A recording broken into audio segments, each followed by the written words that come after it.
right now. And then I'm going to make sure it really goes live, and I'm recording it just in case, because I've been tricked before. Yes, okay, I've been there as well. I've been through that one. Yeah, they call that getting Zuckerberged. So we are live on Facebook. Hello, everybody. Welcome to podcast over here. Podcast show. It's Comic Spot. It's where we get to meet new talent. But today you don't have new talent. He's been in the business. We have the amazing Steve Andrews here. And let me read you the introduction that he sent to me. Hold on one little tiny second here, folks.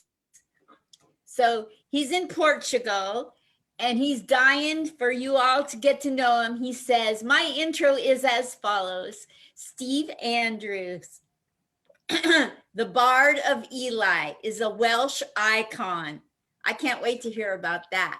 Has a green beard, as you can see, rears butterflies and sings about them in Butterfly in My Beard. And he's been on Britain's Got Talent, butterflies in his beard. Oh my gosh. Let's get to know him. Welcome him. I'm so glad he's here at Comic Spot. Steve Andrews. Hi. Hi, Linda. Hi, everyone. Linda, thank you for having me on tonight. And delighted. Okay, where are we going to start all this? Well, we have started it. I'm just going to say I'm actually kind of an old talent. Yes. I've got sort of grey hair, as you can see. And actually, on the top of my head, I haven't got any, which is why I'm wearing a hat. But I thought I'd better wear this hat because it's got the red dragon on it. And that's because I come from Wales originally, although I am now, as you said, I'm in Portugal. And I was living in Tenerife in the Canary Islands for a while as well before I came here. But right now I'm in Portugal. And yes, I've been on Britain's Got Talent. That was in 2017. And okay, over to you, ask me whatever. Oh, Steve, I've got questions. I want to talk about you growing up. Let's start at the very beginning. It's a very good place to start. It is indeed, yes, okay. Julie Andrews taught us that. Okay, well, I was born and brought up in Cardiff, which is the capital of Wales, and I went to school there, and I didn't like school very much. In fact, I hated it. Why? I used to get, I am actually big, I'm a tall guy, but that didn't stop me getting picked on. So I used to get bullied. Also, I found some teachers liked me and that was fine, but other teachers hated me. That wasn't so fine. So my marks used to go up and down. Also, I was into, at that time, trying to please my parents, to show them how clever I was. So I used to want to get like 10 out of 10, excellent, a tick, and all this kind of stuff. And with some teachers I did, and with other teachers I didn't. So it didn't even, it looked crazy. It looked like I was good or I wasn't good. You couldn't tell from looking at my report books. And then by the age of about 10, it was that young, I started to get into pop music and stuff. And I thought, I want to look like some of these stars that I'm seeing, people like the Beatles and the Rolling Stones. So I started to grow my hair. And by the age of 10, 11, I had long hair. And in the junior school I was in, this was kind of okay. But as soon as I then passed this exam, it got me through into the high school, and it wasn't okay there. And so, the first year I had my hair cut and I had a nice school blazer and a school tie and all this kind of stuff. And then that lasted about 6 months. And then I got in with some boys there and who were, shall we say, the rebels in the class. Sure. And I started to dress a bit differently.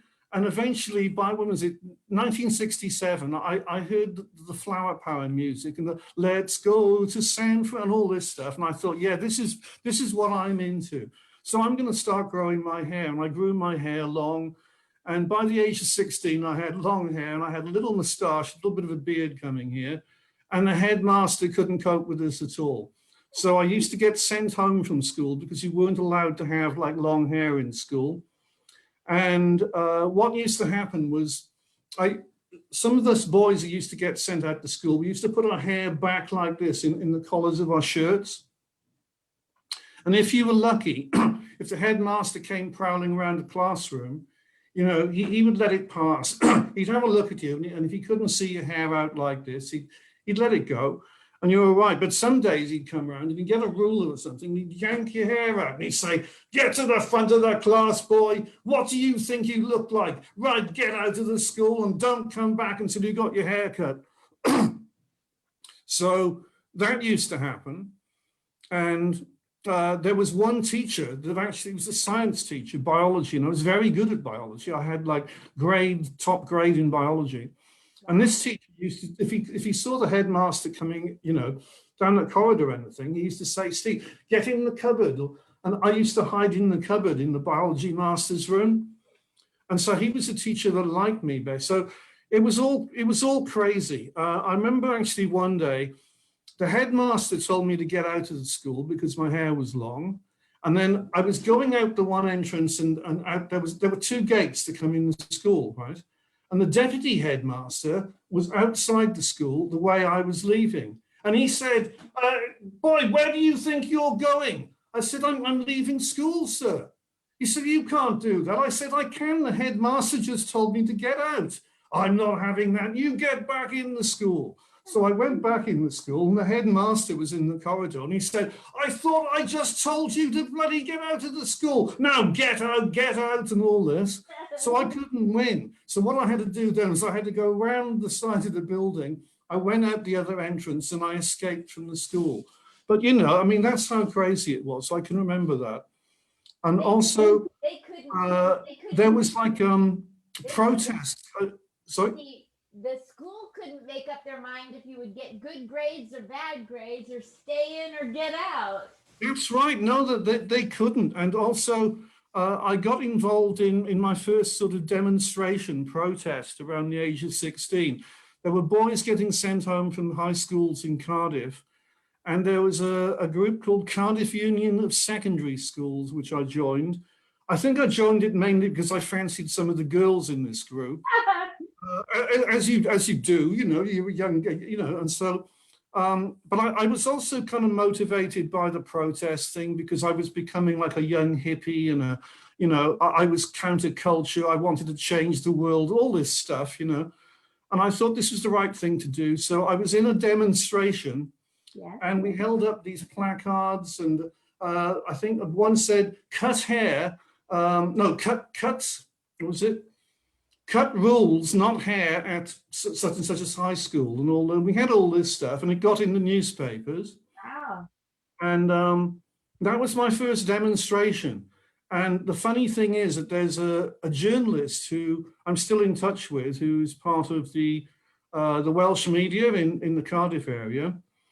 And he was doing a story on boys who were in a photo. And I'm one of the boys. It was basically, he was saying, "If anybody can identify these boys in this photo, let me know." And someone saw me in, and they said, "Oh, there's Steve in that photo." And so I got involved in that. And actually, the last time I was in Cardiff, this journalist, his name is Dave Owens, he interviewed me about that and about other stuff. And hopefully that interview will be coming out at some point. But anyway, so that was a little bit about... When did Dave Owens do that interview? When was that? And that's now, gosh, it's, let me think. It's as I'm sure you are and everybody else, it's really confusing with all this lockdown pandemic year we've just been in, trying to plot like, when was this? Because it all goes like day after day after day. And it's during the lockdown. Yeah, in the lockdown. Now, I'm just thinking back now. I was in the UK, because this is also, my life is crazy, right?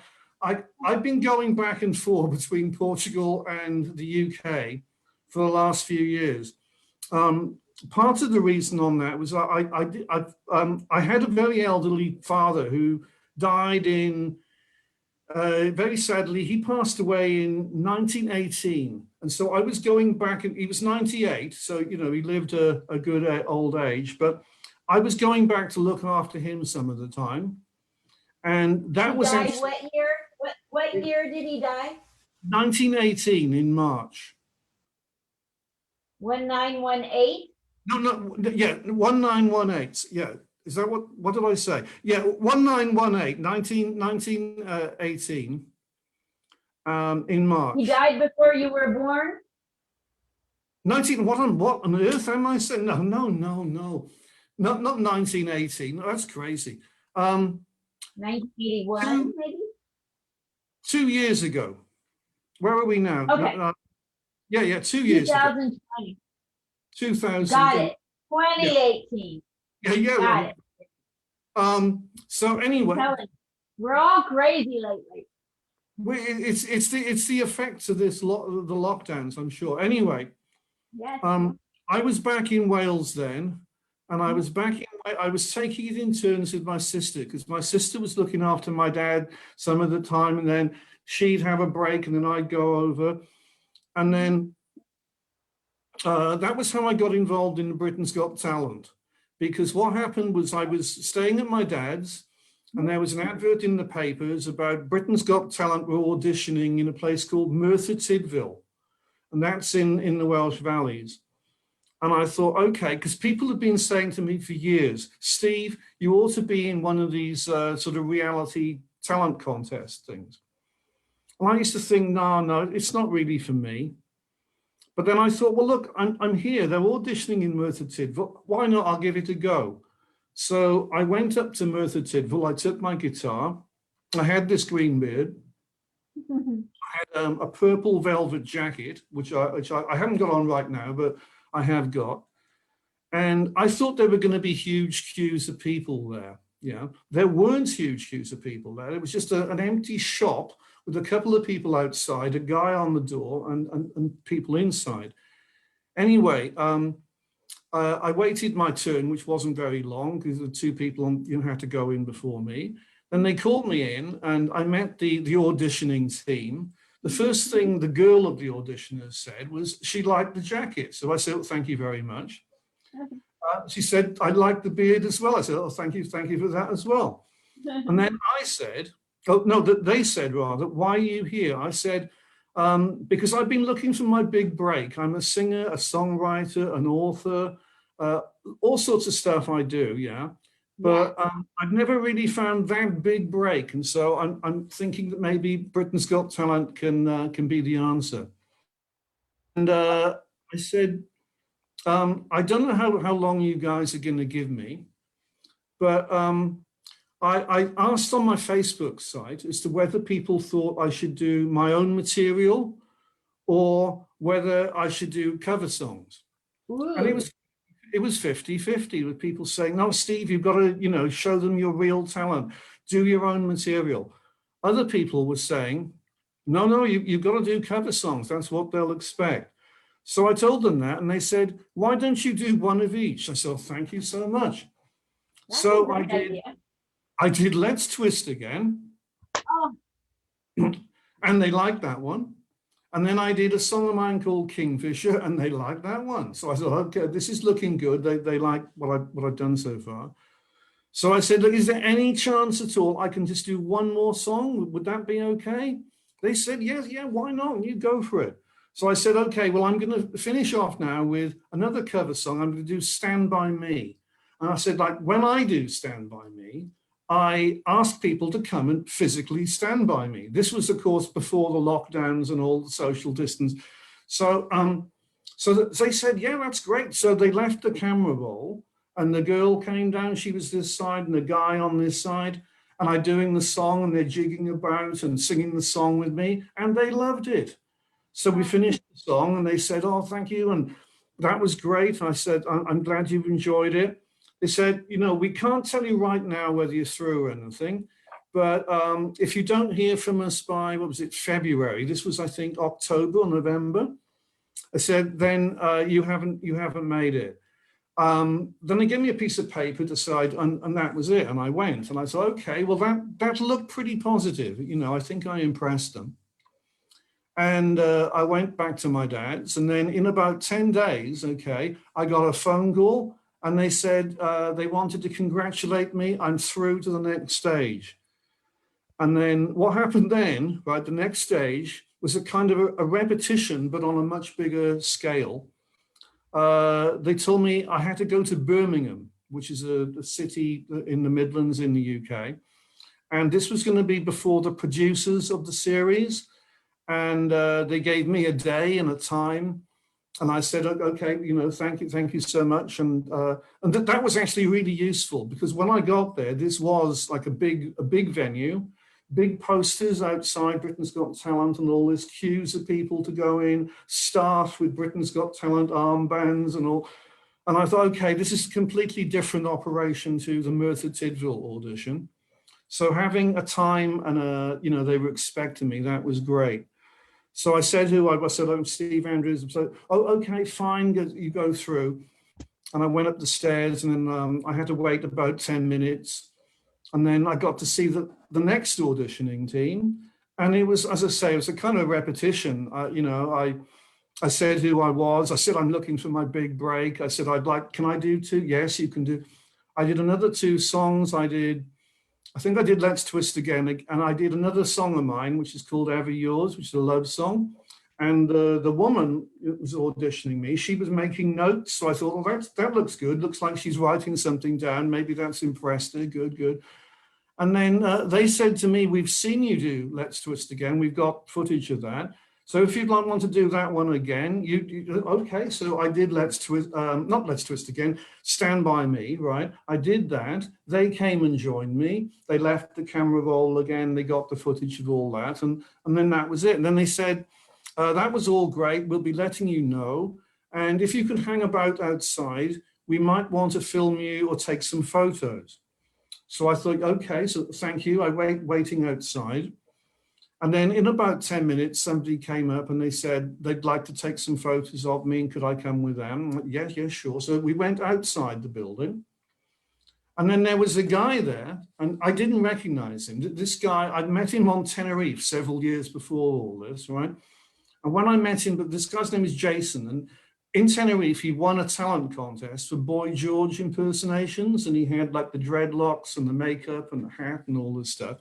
When I met him at the Britain's Got Talent auditions, he had a pink suit on and kind of Elvis Presley, sideboards in his hair quiffed back and all this, and shades on. So I couldn't even see his eyes. And he's saying, oh, hi, Steve.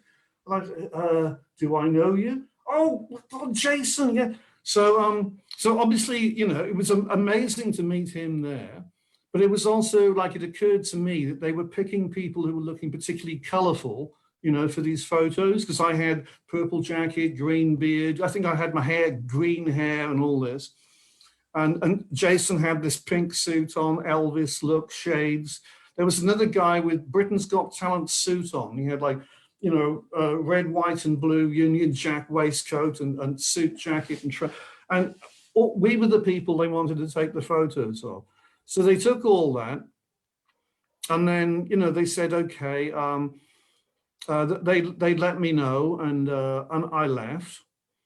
And then another 10 days or so went by, and then I got another phone call to say, congratulations, you've got much further than most people ever get. You are now through to the televised Britain's Got Talent in front of the judges. And I thought, okay, I'm doing well.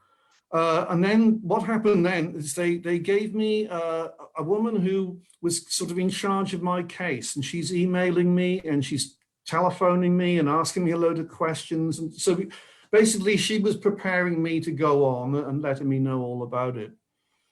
And I had an email, and I've still got this. She said to me that Britain's Got Talent would like me to do Stand By Me. So I said, is it okay for me to do my usual thing of inviting people to come and stand by me?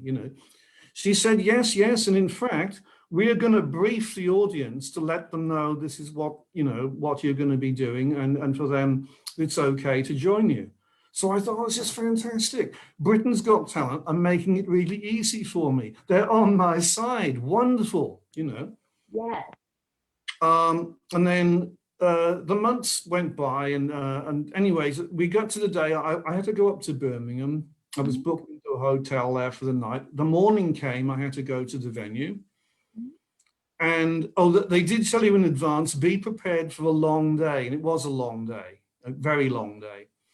And in that day, you get interviewed, and you have to do, like, at one point, I had to do this crazy, like, routine of dancing, playing the guitar, singing a song, giving a twirl. The guy said, now, if you can just give us a little bit of a twirl on all that stuff. They filmed me doing that. At one point, they filmed me going in and out of a lift. So this part, I had to hold my guitar, sing a song, walk over to the lift, press the buzzer, get in the lift when the lift comes down and opens, go up a floor, then come back down, come out of the lift, walk towards and past the camera, and then that was that bit. Then he wanted me to do it again, but this time go the other way. So I had to do it. So this is kind of some of the stuff you're doing in the long day.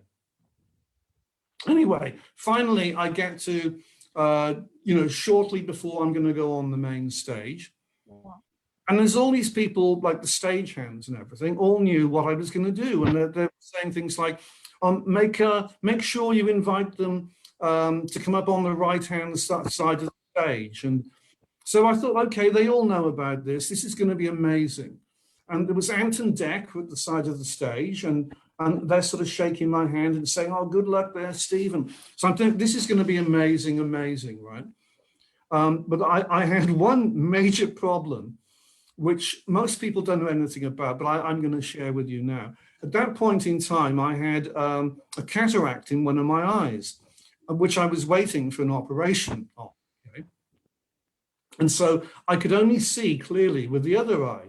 Now, with the guitar I had, there's a hole. What you have to put. The jack plug goes in a hole underneath the guitar, and I'd said to the stagehands, can we make sure, because all the other singers were doing like with a backing track or something. I'm playing an actual instrument guitar, yeah, and I said, can we make sure that my guitar is going to be okay? And they said, yeah, it's all going to be fine. The lead is going to be on the microphone stand. You just have to plug it in the guitar. And then major disaster happened. Right, I've just taken the stage. I've just said, hi to Simon Cowell, all the other judges and everything. And I'm just about to start, and I picked the guitar up, and I'm going, because I couldn't, the eye that I needed to see the hole here, I couldn't see, and I'm messing about with it. So at one point, Simon said to David Walliams, he said, David, you better go up and give him a hand. And so David, and I'm really grateful they edited all this out, okay? But David Walliams was coming up to help me plug the jack plug in my guitar here. Mm-hmm. But a stagehand came on, and he did that. And so I was ready to go.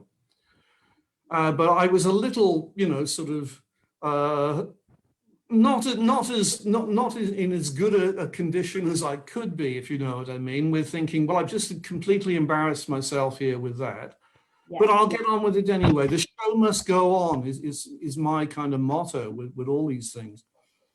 And so I said, okay, well, I'm going to be doing Stand By Me. And I said, and I'm going to be in, if you, the audience, would like to come up and join me, which I'd been given the okay to do, if you could all come up row by row, yeah?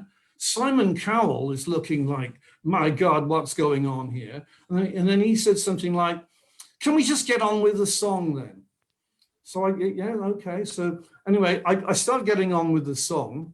And then some of the audience are coming up because they'd heard what they had been briefed. I've just told them, yes, come on up. So all the girls in the front two rows were coming up, and they all get up on the stage. And I'm doing the song, and they're all behind me, and they're all giving you this and singing along with the song. Simon hits his buzzer. He's, oh, you can all get back to your seats now. And then Alicia and Amanda, by the way, Amanda Holden is doing this. She was enjoying it, Alicia reached over and hit Amanda's buzzer. David Walliams hit his buzzer, and that was it. So it's okay. That's the end of it. So that was a great disappointment, but it was also, of course, great that I got the TV coverage on that. Yeah. And it was great as well that they edited out the bit where I'm making this complete disaster of being unable to find the hole in my guitar. So that's the more of the full story of Britain's Got Talent. Oh, that's wonderful that you got to be on there. And I'm so sorry that you lost your dad in 2018. I didn't get Yeah, a that was chance to, terrible. Yeah, yeah, and he condolence. had he had cancer and he had dementia and his mind was going like his last year was absolutely awful. You know, it was everything that he liked to do, he could no longer do. You know, he was an independent man, very intelligent, and he used to pride himself on being able to do, you know, going out and do his shopping and go for a walk. And he couldn't do any of this anymore. So it was really sad. But Oh. yeah. Well, let's talk about how how did Britain's Got Talent catapult your career after? Has it had an impact? Sorry. After Britain's Got Talent, did you start getting a lot of traction online where people came and showed you support? No, that was really, really weird.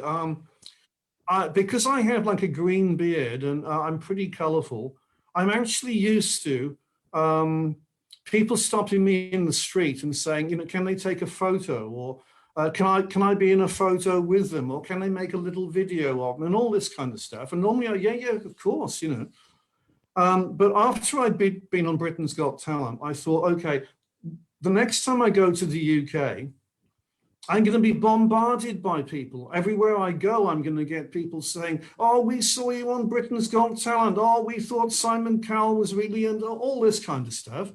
Yeah. No, nothing at all. I was almost ignored when I was in the UK. And there was one guy at a place called Bridgend. And Bridgend, by the way, comes into my story because I've been doing recordings in Bridgend with Jace Lewis, who's a famous musician. Jace has been my producer, so that's another reason I've been going back and forth. Anyway, I was in Bridgend, and there was one guy on the station, at the station platform, and he said, oh, I love the green beard, not seen a beard like that before. And I said, thank you very much. And that was about it. That was the only person who made any comment. No comment about Britain's Got Talent, and nobody said a word about it that time I was in the UK. So my idea about thinking, okay, this is the greatest publicity I've had. You know, I've been on the TV screens, go out to all these millions of people. This is going to be my big break, even though I didn't get through because Simon didn't like it. No, it didn't happen. So, you know, I mean, the music business, the entertainment business is weird. You know, people can look at me and think, oh, Steve, you know, he looks pretty weird. But I think the entertainment business is weird. You know, it's weird. Some people make it and some people don't. That's right. I think that you should go and try out again for it. I think you Sorry? I think you got robbed. I think you should go back and try it again. Well, I tell you what, I did try again. I tried to get through, when was it? Last year, I was back in the UK, and I went for the audition, which was in Cardiff, but I didn't get any further. And at that time, I thought I'm going to do Butterfly in My Beard, and I had a butterfly shirt on, and but no, they didn't like that one. So Oh, well, try again. yeah, that's right. Try again, and that's, you know, again, it's part of what I'm about. You know, I just sort of keep on keeping on, as they say. You know, you try and try again. That So school helped you to be strong because they gave you good grades and bad grades and wanted you in and wanted you out. So Britain's Got Talent is no big deal to you. that's right. Yeah, I'll have a go at, you know, whatever I can have a go at, and I keep going. And like I said, it was also really great publicity to be on there, you know, because everybody knows Britain's Got Talent. But actually, what was strange was over here, I got more response about in Portugal to Britain's Got Talent than what I was getting in the UK. Over here, one day I just went to the bus stop here, and there was some woman at the bus stop, and she said, "Oh, could she have a flight?" Yeah, yes, of course. And she said, "So what do you do?" So, "Oh, Britain's Got Talent." And then she called somebody else who was in a car, and then they came out and they stopped, and they were going on about, "Oh, this is great, Britain's Got Talent." Oh, well, thank you. So there was seemed to be more interest from Portuguese people about the fact I'd been on Britain's Got Talent than there were from the people in Britain. But you know, Oh my God. that's how it What was. a crazy world. Isn't it It's crazy crazy how that world. happens? That's right, yeah. Do you feel like playing a song of your own or a cover song today, or did you not want to do that? I'll do some songs for sure. I'm just thinking I'll do Butterfly in My Beard. And because Okay, I've I'd got love my that. butterfly here. And also, I'll just tell you a little bit about this song, is that I really do actually rear butterflies. And I rear these butterflies, monarch butterflies, and also swallowtail butterflies. And I'm kind of known as a butterfly guy. People, you know, they ask me questions about, Steve, what's this butterfly? And I've been doing this for a long time. And Wow. this is, if you can see this picture here, this was in the South Wales Echo. Sometime long, like, what's the year? I don't know. But anyway, it was, I think, back in the 90s, yeah, the 1990s. Wow. And as you can see, it says Catch the Bug, and it says, Special World of Insects for Steve. Bugman Steve Andrews loves coming eye to eye with the insect world, is what it says. My goodness. So I've got that there, and I mention that because in this song, in the second verse, I sing, they called me the Bugman on the news one time. And they called me the Bugman on the news one time. They called me the Bugman on the news. A hissing cockroach on my head got plenty of views, and there's the hissing cockroach. My goodness. So basically, what I'm saying is that the song is actually based on real stuff from my life. And it's a very popular song. The first time I did this song a cappella at a gardening club over here in Portugal. And I said to them, like, can you make a butterfly? And this is how you make a butterfly and fly with me. And it also goes, make a butterfly and, well, you're going to hear it in a minute. Make a butterfly and fly with me, say yeah. So you make a butterfly like that. And I say yeah, and the people say, yeah, you got it, you know how to make a butterfly. So all the people in the gardening club liked it. Then I was in Lisbon, and I was performing at an art college, an art school. And the students all there like what I do anyway. And I was playing the guitar and doing the song, and they were making the butterflies. There was some that were standing on their feet, sort of jiggling about. And I thought, okay, these art students like it. The people at the gardening club like it. People will make butterflies when I say make a butterfly. This song is working. So I've kept it in my routine. So whenever I'm playing, I always do Butterfly in My Beard. So I'll do it for you now, and I'll put the butterfly in my beard to give you a better. Can I ask you what gave you the idea of putting a butterfly in your beard? Well, it's because what actually happened is because I've had monarch butterflies that I've reared when they've emerged. I have actually had them sort of settle on my beard. And the one day this happened, this is why there's a photo of me with a butterfly. I thought this has got to be a song, you know. Yes. So that's how it came about. But I'll do the song.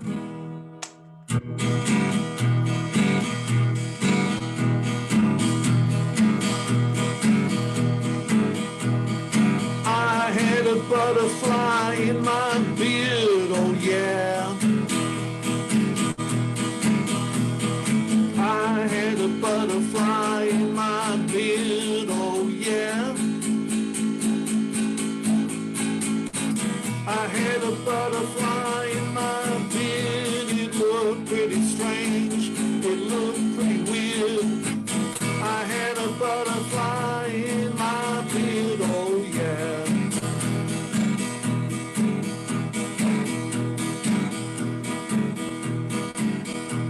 They called me the bug man on the news one time. They called me the bug man on the news one time. They called me the bug man on the news, a hissing cockroach on my head, got plenty of views. They called me the Birdman on the news one time.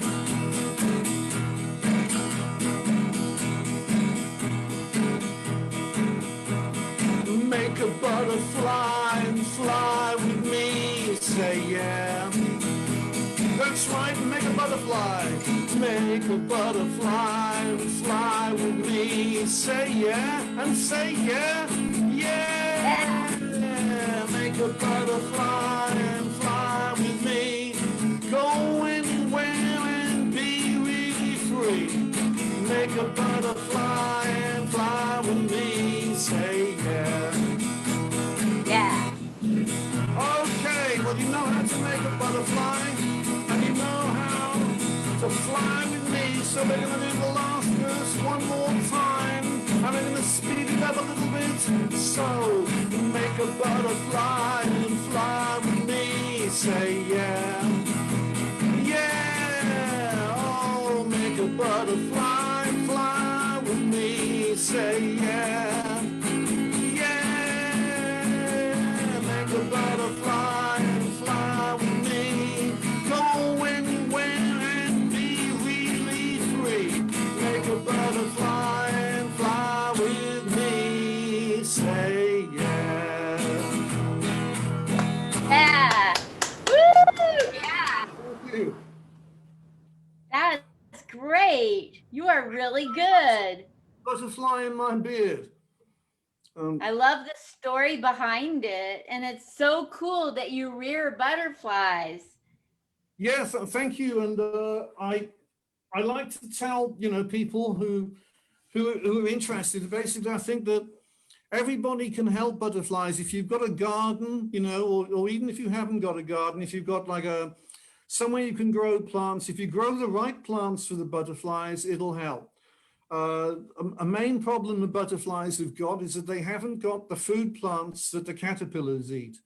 A lot of people think butterflies, the caterpillars eat leaves, which is true, they do. But most types of butterfly, the caterpillars can only eat specific types of plant. And this butterfly, the monarch butterfly, the caterpillars only eat milkweeds. And where you are in America, which is great, there's lots of people in America who are growing milkweeds for the monarch butterfly, and this is what they need. Where I am in Portugal, we've got the swallowtail butterflies over here, and the caterpillars eat rue is one of the plants that they'll eat. So, in the garden here, I got rue plants. The swallowtails, the caterpillars are eating the rue. They come back. And it just carries on, it's just an ongoing cycle. If you can provide the right plants for the butterflies, then the female butterflies are grateful because they have to find the right plants, to lay their eggs, And once they find them, then they think, oh, wonderful, here's the plant I need. They lay their eggs and the caterpillars hatch, and then they become chrysalises, then they hatch into butterflies, and the whole thing starts again. And that's how it is. So I like to tell people about that, and it's what I do. And you asked me, like, when did all this start? Like, all of this for me started again, like when I was a boy. I would have been, I think I was aged about 5, when I first started discovering nature. And I discovered nature, first of all, in the back garden. I'd find insects and things, and I used to say to my mum and dad, what's this? And they'd say, oh, I don't know. So they used to get me nature books. And in the UK, we used to have a series of books called the Observer's books.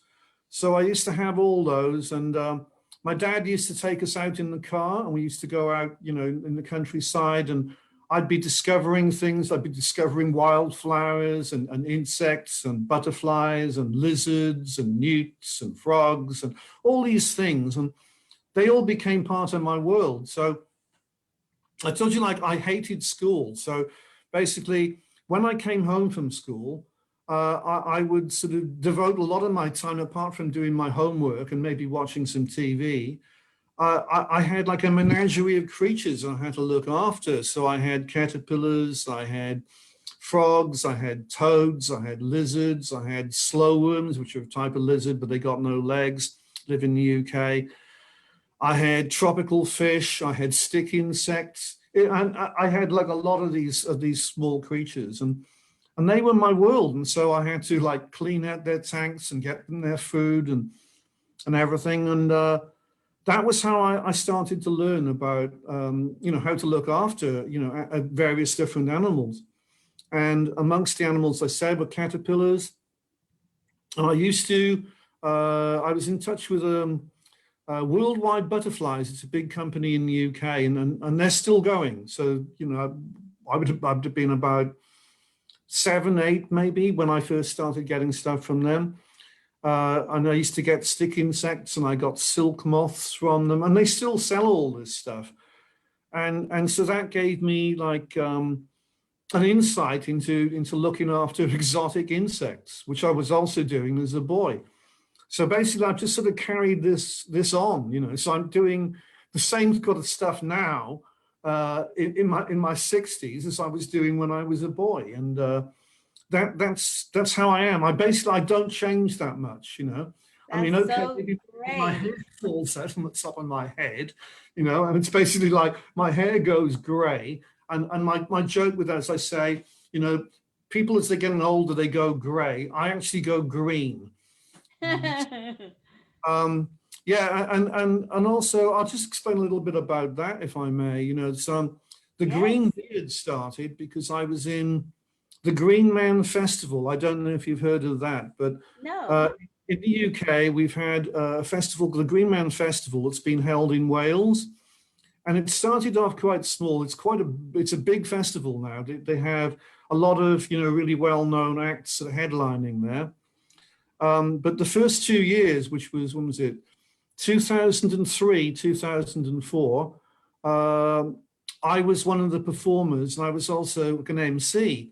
So because I'm an MC, right, I'm going on and off the stage, I'm introducing acts, I'm doing a bit of chit chat, but between the different sets and stuff. And I'm thinking, okay, well, seeing as I'm going to be like a kind of public figure on and off the stage all day, and it's a Green Man Festival, I think, if I do my beard green, this is going to go with the image of the festival and my image as well. So at that time I had like a little goatee beard, and it was grey, but so there was no difficulty in dyeing it. I got some green dye and I dyed my beard. And all that day I had people coming up to me to say that they liked my beard. So I'm doing the usual thing. Oh, thank you. I'm glad you like it and all this. So I'm making like I'm very much into. I make mental notes a lot. I'm making mental notes. I'm saying, yeah, Steve, the public like the green beard. This is good. And then I thought, okay, but what are the teenagers of Ely? Ely, by the way. Oh, it's Ely, not Eli. The Ely is a huge council estate in Cardiff, and I think maybe I ought to explain about that as well. I'm trying to like keep track of what I'm talking about here. That's okay. We're all anyway. trying to do that. Yeah, okay. Ely is a big council estate in Cardiff. It's known because Shaking Stevens comes from Ely. Do you know Shaking Stevens? No. Okay, well, he was. I mean, I don't know what he's doing now, but he's still alive. But he was a big sort of rock and pop sensation. He had various hits. The one like I'm thinking of was "The Green Door." Behind the green door. Do you remember that one? No. He does a kind of an Elvis Presley thing. Okay. And he used to have his hair like slicked back a bit and a kind of rock suit, but he had a string of hair. That was one of them. Anyway, he is a well-known rock pop singer. Okay. And Ely's claim to fame is that he came originally from Ely. There's a Wikipedia entry somewhere with a list of notable people from Ely. I am one, Shaking Stevens is another. Wow. But otherwise, it's just a massive housing estate. And I was writing for Big Issue magazine. I don't know if you've heard of this. In the UK, Big Issue magazine, it's sold to raise money for homeless people. Wow. they do is that in the UK, homeless people in any city can go to the Big Issue office. They get copies of the Big Issue. They go out on the streets. They sell them to the public, and then they can keep a chunk of the money from that, which helps them because that they need money as homeless people. So that's what the magazine's about. Anyway, I had a column in that in, what was it, 1998. And what happened was, because they knew that the staff of the publication knew that I was living in the Ely state in Cardiff. They also knew I was a singer-songwriter. They started calling me the Bard of Ely. So whatever my column was about, it would say something like, in this issue, the Bard of Ely investigates, or something like that. So it would put my name in there as the Bard of Ely. And I kind of I liked that title, the idea that I was a bard of this housing estate, the Bard of Ely.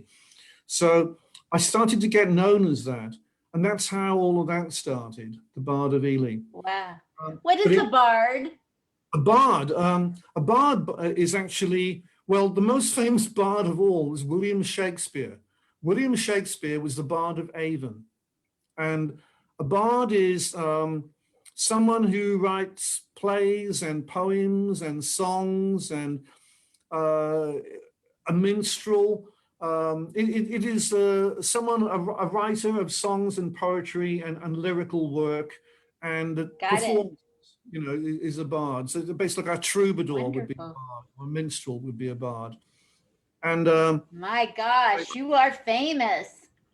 Well, I am famous. You're right. I am actually also listed as a famous Cardiffian. So I am a famous Cardiffian. And I am, I think, I am a Welsh icon. There are two websites, I think, that call me a Welsh icon. So, yeah, I am kind of famous. Even if I haven't found my big break, whatever that may be. I found lots of smaller breaks along the way. Yes. But I know I've gone off track to be talking about Edie there. What was I talking about? Butterflies. Keeping the butterflies going, and you were talking about your music and Britain's Got Talent and your family. You covered a lot. I want to know, here's what I want to know. What do you want to accomplish while you're still here? Okay, no, this is a very serious subject. So yes. I know, you're on the comedy sort of line, and I mean, unfortunately, this is not funny. This is, my life is funny. I'm very serious about comedy. It's no joke. It has to have a point. Okay, well, what I would really want to do, and what I'm focused on, is I'm really concerned about the plastic pollution. I think it's absolutely maybe one of the greatest things we've got to worry about right now. Yes. And going back to 2010, I started following the work of David de Rothschild. Do you know of David de Rothschild? At that point in time, he had a boat made of plastic called the Plastiki, which was a catamaran of plastic bottles, 12,000. And he sailed this boat, the Plastiki, across the Pacific Ocean. He went from San Francisco over to Sydney in Australia. And David was trying to raise awareness about plastic pollution and also about how you can recycle plastic. And I started following his work, and I started to learn about how much plastic is out there. And it's alarming, it really is. And David was sailing past the Great Pacific Garbage Patch, which people have said is as big as Texas, and maybe it is. It's a massive amount of plastic floating about in the ocean. But there are actually 5, and it's what you call a gyre. There are actually 5 of these huge gyres of plastic debris floating about in the oceans. And I learned that back in 2010. And David was saying then, and I'm saying, I'll carry on saying what he's saying, but that we have to stop it getting any worse. And David was talking about you know, the 4 R's, reading, writing, arithmetic, well, that's 3, but you have the four R's with the plastic is refuse, reduce, recycle, and rethink. Rethink is another one, and reduce. So there were actually 5, the 5 R's: refuse, reduce, rethink, recycle, and well, I think I've given you them all anyway. Reduce. Yes, you have. Yeah. Anyway, so these are the ways that we can all like cut down on the plastic pollution, and you know, so I'm somebody that does some of that. I've reduced the amount of plastic that I use and I buy, and I make sure that I always recycle the plastic I've got. But I thought what I could do is, because I'm a singer-songwriter, I thought, well, I can write a song about it. And Did you write a song about it? I wrote a song called "Where Does All the Plastic Go," which I'm actually becoming. I'm becoming well known for this song. Is it to the tune of "Where Have All the Flowers Gone"? No, but it makes reference to that song. For people who know that song, it does obviously kind of make reference to it, although it isn't the same tune and it's very different. But what happened was I put that song together. Well, I put a poem together, first of all, and this often happens with me. I write a poem and the poem becomes a song. And, you know, like you asked me, like, how did all this begin? I often say it all begins with me, with the word. I write the words down, and the words, for me, I became fascinated with words when I was a boy because I started getting books about nature, like I was telling you. So all of this progressed because when I was a teenager and, you know, a hippie, rebellious teenager, I got fascinated by Bob Dylan. And I tell everybody, Bob Dylan is the guy. For me, he was my mentor. He's the guy that got me started wanting to be a singer-songwriter. And it was Did you know him? Sorry? Was he your mentor in real life?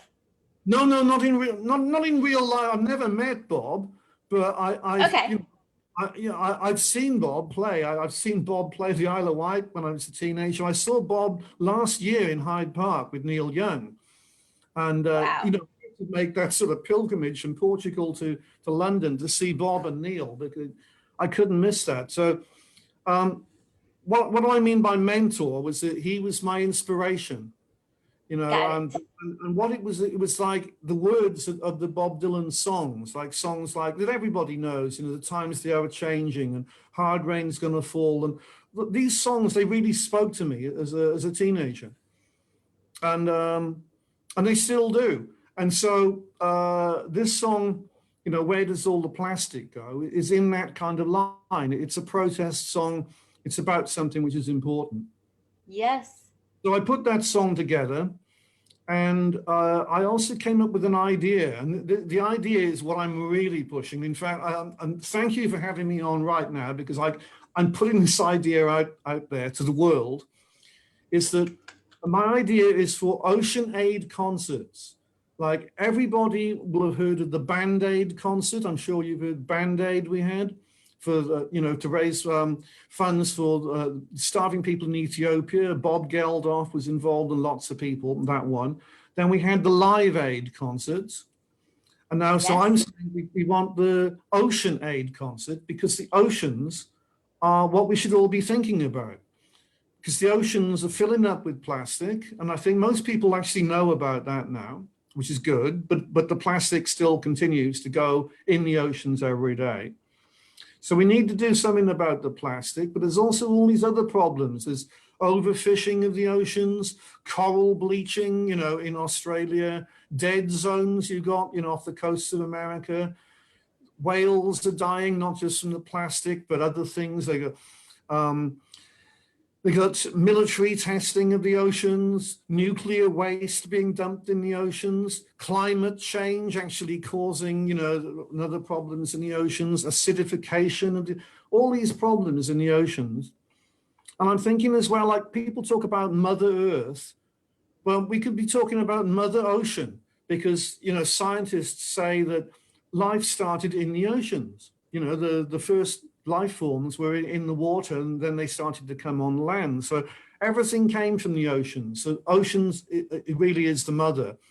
So we should be doing something about taking care of the mother oceans. And so I thought, okay, so if we can have Ocean Aid concerts, this is going to be a way of doing it. You know, it's going to be raising awareness. It's going to be getting people motivated, and all those subjects can be covered. But like the subject that I'm covering is plastic pollution. So as I say, I wrote that song, and I'm thinking, okay, like I'm not Bob Geldof. I can't sort of get on the blower to my celebrity friends and say, you know, would you take part in this Ocean Aid concert, which he did, and which was apparently very difficult for him. But anyway, he pulled it off. I'm thinking I haven't really got enough clout to get this going. So I'm looking for as much clout, as much publicity anywhere as I can get to get this happening. And so I'm telling you about it now. I've already told like various people about it in person and also in media coverage I've had. And I've got here right now, which are amongst things I've got so much stuff. My world's crazy, like I said, but basically I've got this book here is by an Italian radio host, Filippo Solibello. And you won't be able to see this very well, but this chapter here is a 4-page chapter. And the chapter is called the same title as my song. It's called Where Does All the Plastic Go? And Filippo interviewed me over Skype back in, when was it? The year before last. And then he told me that this book would be coming out last year, which it did, and that I would be in it, and which I am. And then he started touring Italy, telling people about his book, promoting my song, promoting the video of my song.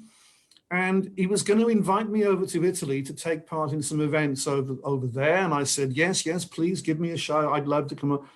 And then we had the pandemic and then the lockdowns. And Italy was one of the first countries to get hit really badly. So all of that, you know, got put on hold.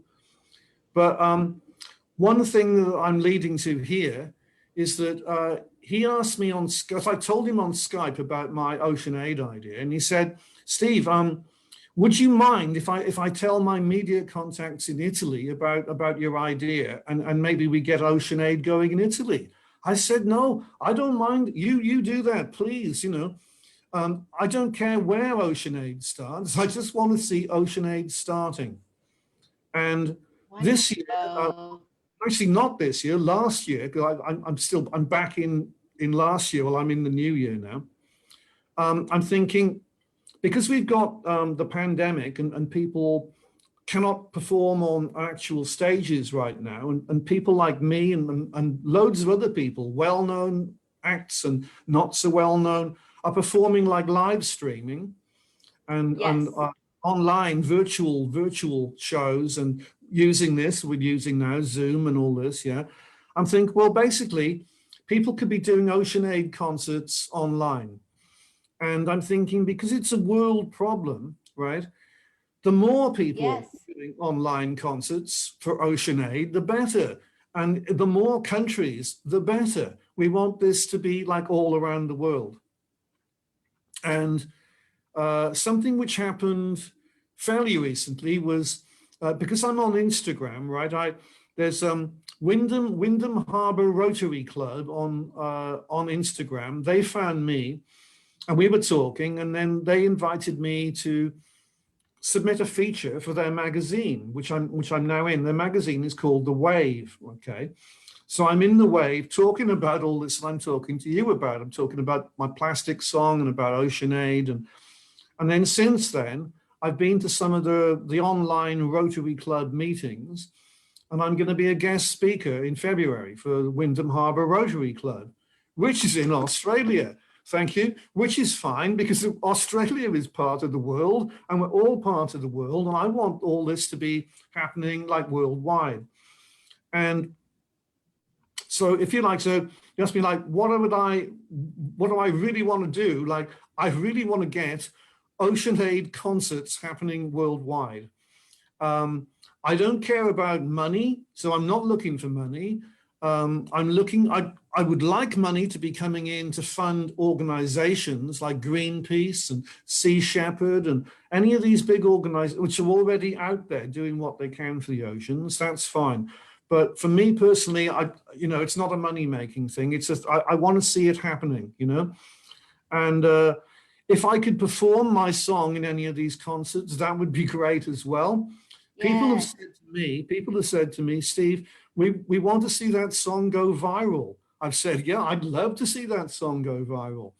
So in fact, that could be my big break. If one day my song, Where Does All the Plastic Go, went viral, that would be my big break. And if I can get OceanAid concerts happening, I'll be a happy man, because that's something I would love to see. So yeah, would you like me to play the song? I'm begging you to play it. Please play it. Okay. I'd be honored.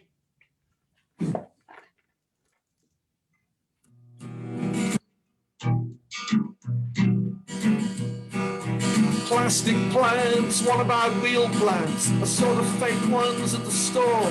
People must want them, people must buy them. I don't want to see any more. Where does all the plastic go? Into the sea, into the sea. How does it get there? Who threw it away? Was it you or was it me?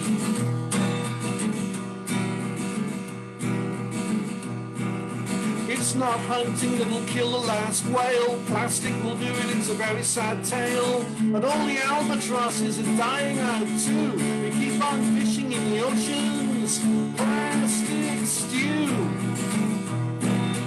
Where does all the plastic go? Into the sea, into the sea. How does it get there? Who threw it away? Was it you? Was it me?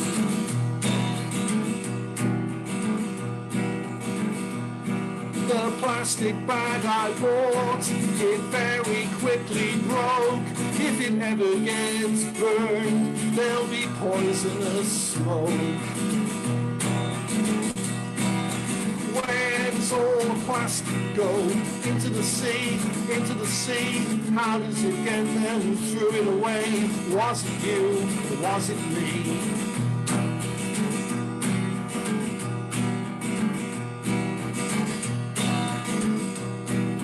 Plastic kills the turtles and it's eaten by the fish.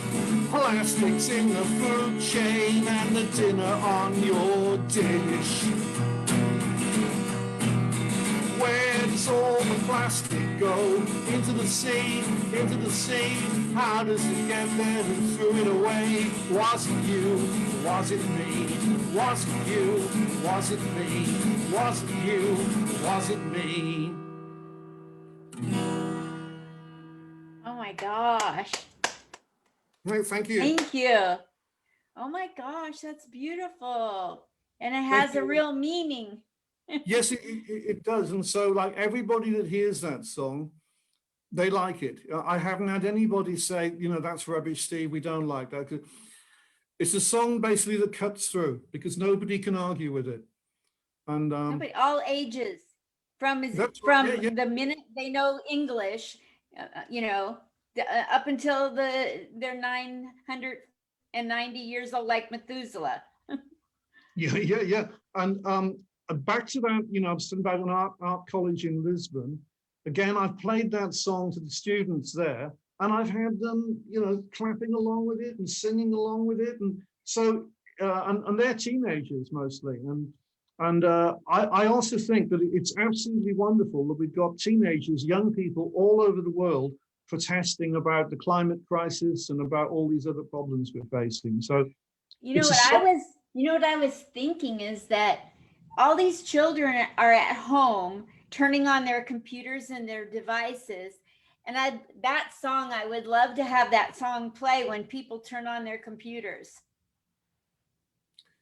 Yeah, that would be amazing. How could we get that happening? Like if you hit up Microsoft or Intel or Dell, and when the computer comes up, it plays that song.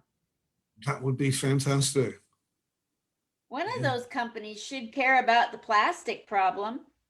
Yeah, yeah. I think you've given me an idea there. Maybe I should like get in touch with them. And People are just sitting there waiting for their computer to turn on, and what a great opportunity for them to be more aware, daily, constantly aware of the plastic problem. that would be fantastic. And I didn't finish saying that I was thinking that if I can get all these like smaller concerts happening, that can lead towards a much bigger one, like on a stadium-sized concert somewhere with really big name international stars. Yes. I'm thinking that they would want to come on board because everybody knows about this problem. Yes. And I'm saying I'm boasting about this, which is fine, right? I'm saying I'm leading the way with songs about plastic pollution. And I am, because you've just heard the song. Nobody else is really singing about it. There's a lot of like big name acts have been talking about it. Mick Jagger has spoken out about plastic pollution. He's done so on Twitter. Chrissy Hind, Karis Matthews, they've spoken out about plastic pollution. Brian May, Kanye West has spoken out a lot about plastic pollution. So I'm thinking, okay, so we've got, the stars, the big name celebrities out there that all know about this. Now, if we could have that stadium-sized concert somewhere with all those big names on that stage, that would be like amazing. That'd be it, Oh, for sure. So maybe somebody watching today knows some of the people he's talking about and can reach out and put this idea in front of these people. Yeah, that would be brilliant. And that's why, and thank you for, for giving me this opportunity to talk about this here, because the more places I have opportunities to talk about this, the more people will hear about it. And, one day it's going to happen, Yeah. and in my part in all of it is I'm, if you like, the spark that's getting this going. I'm the guy that came up with the idea. I'm the guy that wrote the song. And the song, as I said, like Bob Dylan is the guy that inspired me years ago. I'm sure you could hear like the Bob Dylan kind of touches in that song, where I'm coming from. And so that's what I'm doing. And I'm writing that kind of song, but I'm also writing funny songs like Butterfly in My Beard. And I find that as I'm getting older, people think, well, as you're getting older, you're going to get kind of less creative. No, not at all. Like I am as creative now as I ever was. And, I'm writing songs and stuff. And I love to create. That's what I'm about, so. Absolutely. Yeah. So at what point in your life did you become a butterfly? At what point in my life did I become a butterfly? Mm-hmm. I think I'm going to answer that with say, like, when I was a boy, the first caterpillars that I kept. And because then it used to fascinate me, right? Because I used to find caterpillars, in the garden. And I'm going to my gran and granddad. They used to live they used to live in the same road as my parents. And so I used to visit my grandparents a lot. And in their garden, they had a currant bush, what's called a flowering currant bush. And there were caterpillars on there. There were two types of caterpillar on there. There was one which today they called it the rusty tussock moth. And these caterpillars are amazing. They've got tufts of fur on them, different colors. And the moth is a really weird moth because the female of the rusty tussock moth cannot fly. She doesn't have any mouth parts either. She cannot eat, she cannot fly, she can't do anything. She's basically just a bag of eggs. And her role in life after she hatched out is to wait for a male to come along. The male, by the way, the male can fly, but he can't eat either, but at least he gets to fly. The male comes along, he finds the female, they have sex. The female lays her eggs on the cocoon where she just hatched out of. That's it, that's her life complete. The male can fly away and maybe look for another. Sounds like the story of every baby boomer woman. Yeah, it has happened with people as well. But yeah, with this moth, that was one of the first moths that I looked after as a boy. And there was another type of moth on the same currant bush, which is called the magpie moth. And this moth, I think in America, you call these caterpillars inchworms because they kind of loop along, you know. And these caterpillars, yeah, that's the inchworm. So this is an inchworm type moth, and they had black and white caterpillars, and they also can drop down on like strands of silk, and they hang on these, and they were on the same bush. So I had these, and so these were two types of moth caterpillar that I had as a boy, and I had tortoiseshell butterfly caterpillars after stinging nettles, and these were some of the, you know, the earliest caterpillars that I looked after. And it used to fascinate me, like how the caterpillar would then turn into a cocoon or a chrysalis, and then a complete transformation again. Then it would turn into this moth or this butterfly with wings, and it could fly away, and it might have like bright colors on its wings, and it was a completely different creature. And like that was like, you know, wow, you know, it's just amazing how all this is happening. So yeah, did that have an impact on your life to make you reach for more than just what you were born with? I don't know that it made me want to reach for more, but what it has done is it's given me an appreciation of nature, like all of nature.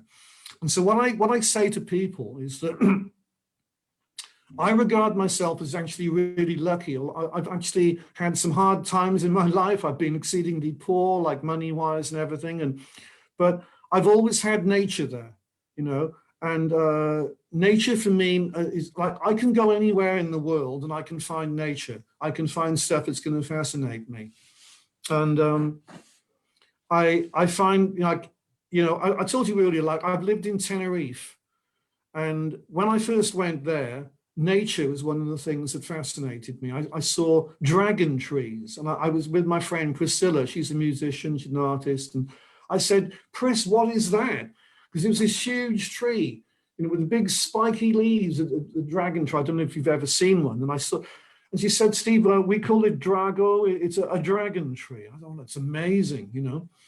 And then it's also the monarch butterflies live in Tenerife. So I saw one of these butterflies. I thought, oh, wow, that's a monarch butterfly.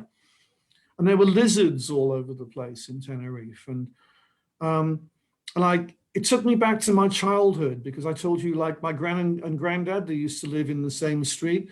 My granddad was a beekeeper, and he had an allotment, and he had beehives, and he had a place where he grew his vegetables. And then there was a railway bank next to it, and there were lizards on the railway bank. So when I was a tiny boy, I got to see lizards, I got to see bees, and so they were all part of my world as well. When I was in Tenerife, I found there were plenty of bees flying about. I thought, that's great, because everywhere else, you know, colony collapse disorder and bees are disappearing. I thought, okay, they're not disappearing in Tenerife, great. There were lizards everywhere, even in the city. You know, there are these amazing dragon trees here. There are monarch butterflies that I've only seen in videos and in books. Fantastic. So that was part of what drew me to want to live in Tenerife. And then while I was over, yeah, thank you. Yeah, and I started writing about all this stuff over there. So I had a column in a newspaper over there, the Tenerife Sun. I used to write about this stuff.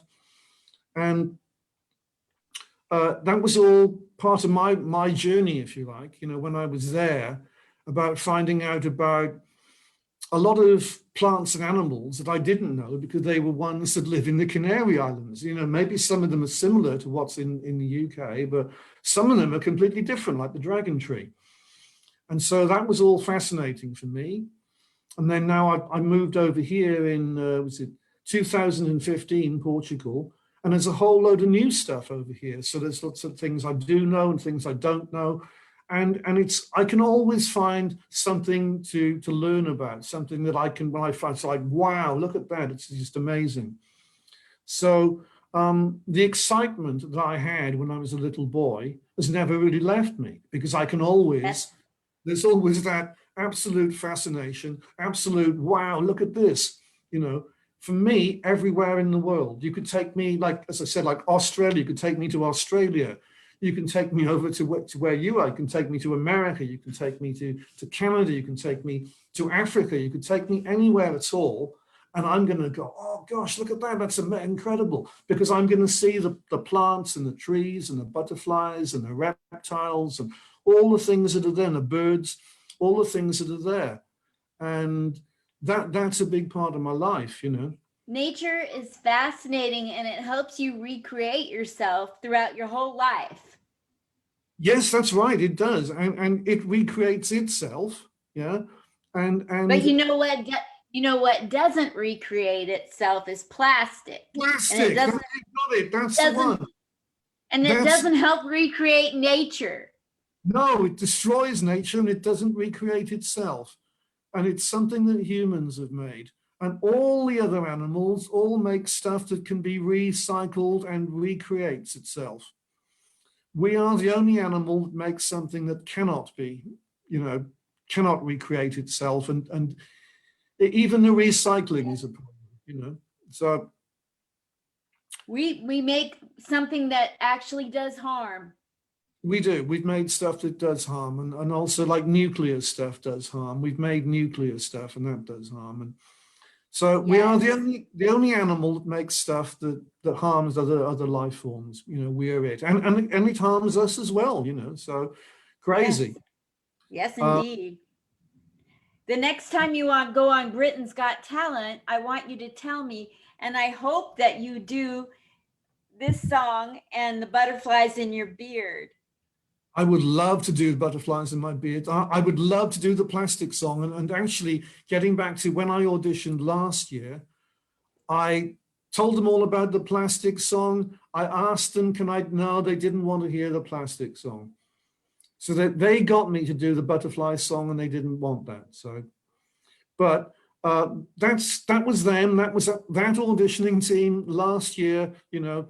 Maybe if I try again, I'll have a different auditioning team and they'll say, yeah, that's the one, great. And what I wanted to say as well is this maybe book. Maybe you can ask them, what's it going to take in the world for you to let me sing the plastic song? What's it going to take? A very good question, yeah. At what point will you decide, okay, it's time for the plastic song? What harm is it going to do? Yeah. I think it's time. Anyway, what's with your book?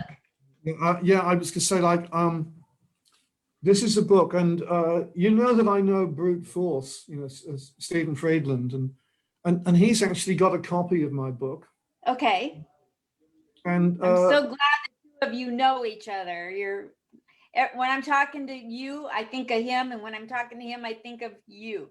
You have a lot of similarities. We have got a lot of similarities. We actually agree on a lot of stuff. I've got behind me on the wall here, I've got his pledge of allegiance to the planet. Wow. We agree with him completely about that. You know, I think it's all like artificial that we have these ideas about, you know, I'm an American, I'm British, I'm African, I'm European. You live in these countries, but we all live on the same planet, you know, and we've all if we prick our skin, we all bleed red blood because we're all people with red blood. We're all human beings living on the same planet, and we've only got this planet, you know.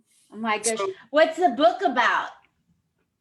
Well, this book is called Herbs of the Sun, Moon, and Planets. Oh, and by the way, these are dragon trees. Here on the cover, and you know, it's a kind of a strange title because people think, well, how can you have herbs on the sun and the moon and the other planets, and you haven't got, you know, they don't grow there. But what it's about is that ancient herbalists used to have a system whereby they would assign planetary rulers, astrological planetary rulers, to the different planets. Okay.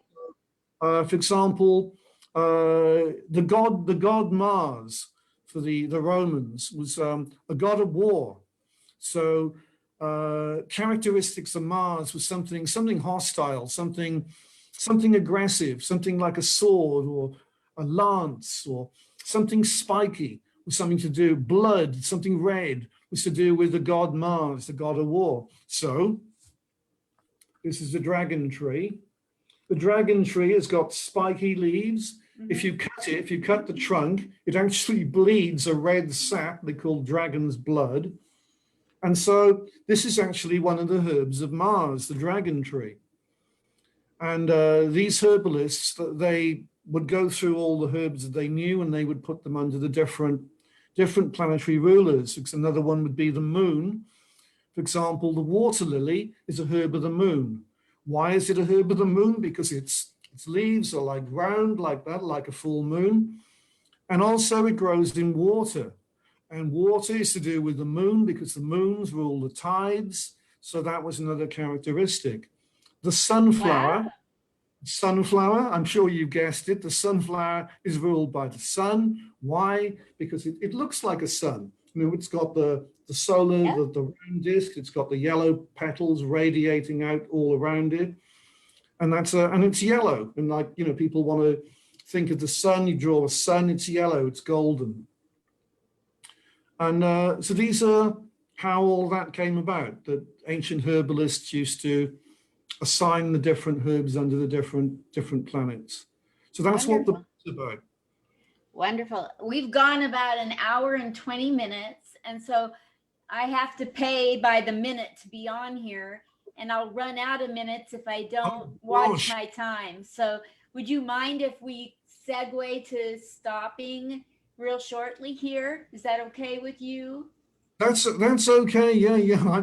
I just you haven't gone too long. There's no apology or anything necessary. I'm just letting you know I lost track of time because it's so interesting, and I'm sure others will find this most helpful and interesting too, about the planet, about your life, about everything you've talked about. It's just been fascinating to get you to open up and let us into your life.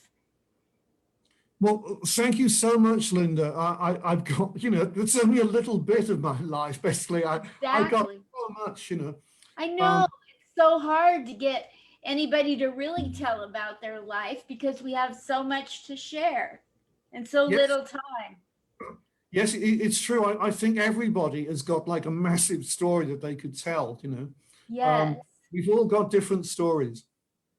So in closing, I want to give you a couple minutes to do your own wrap up to your own life.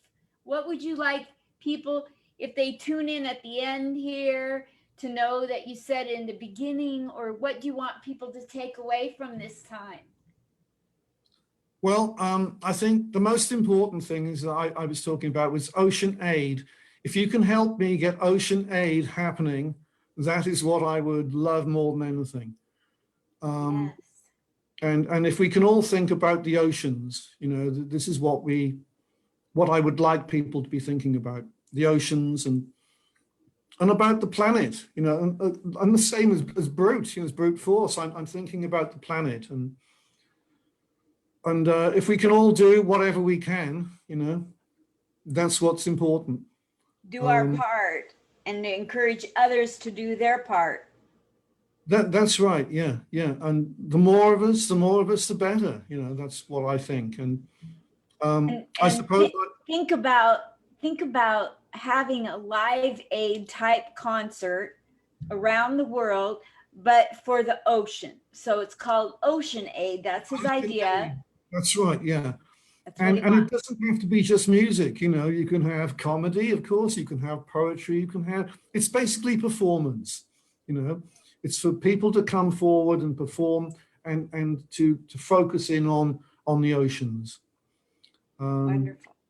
And that's what I would like to leave everybody with, I think. And also, I suppose I ought to plug my website because I'm known as Bard of Ely. If you just Google Bard of Ely, you will find me. I'm on Twitter. I'm on Instagram. I'm on, I'm just going to show you this very quickly. I've got this album, which is Songs of the Now and Then, and this is on Bandcamp. And as you can see, like Steve, if you Google Steve Andrews Bandcamp, you will find me on there. And it's got my plastic song on it. Okay. So will you type that up and send it to me in Messenger, Steve Andrews on Bandcamp, and the name of your website? Yes, of course. Yes, I'll do that. Yeah. And I'll add it to this post. And as soon as I get off here, I'm going to put some afterthoughts, after the interview thoughts for people and share it again. And if you would share it, I would appreciate it as well. Yes, of course, Linda. Yeah, I'd love to. That'd be great. Yeah, thank you. And please keep all of us posted on when you go back to Britain's Got Talent and when Ocean Aid comes out, and when are children going to turn on their computers and hear your song about what happens to the plastic? Where does the plastic go? Wow, what a day that would be. That I would be telling the world about, I mean, the world would already be hearing about it, but I would be telling everybody anyway. So, you know, everybody, you got to hear this. It's happening. People are hearing about my plastic song. It's worldwide now. You know, that would be amazing, amazing. And you would have played your part in it because you've suggested that to me today. And I can't think of something that all children need to hear more. And all children are spending about at least 20 to 30 seconds every time they turn on the computer, and they're not hearing anything. They're just waiting for something to start. And I think it'd be a great thing to have it play music while it's waiting to start. Yeah, it would. An intro to getting into your computer. Yeah, that would be amazing. Absolutely amazing. It could be revolutionary for your song. And what a great way for it to go viral. My goodness. Oh gosh, yeah. Wow, that would be really making my mark on the world. That would be something. I don't know. The thought just came to my head and I said, he might think I'm crazy, but I'm going to say it. No, well, we all, you know, I mean, thoughts come to our heads like all that. Well, they come to mine, you know, all the time, and also we all sort of feedback off each other. What we're all saying because we all influence each other, you know. And it's like it just goes on. And it does. It just keeps going. It's just. Steve Andrews, I thank you so much for opening up your life and your heart. And again, I'm sorry you lost your father in 2018. And I'm sure he's looking down and is so proud of you. Thank you.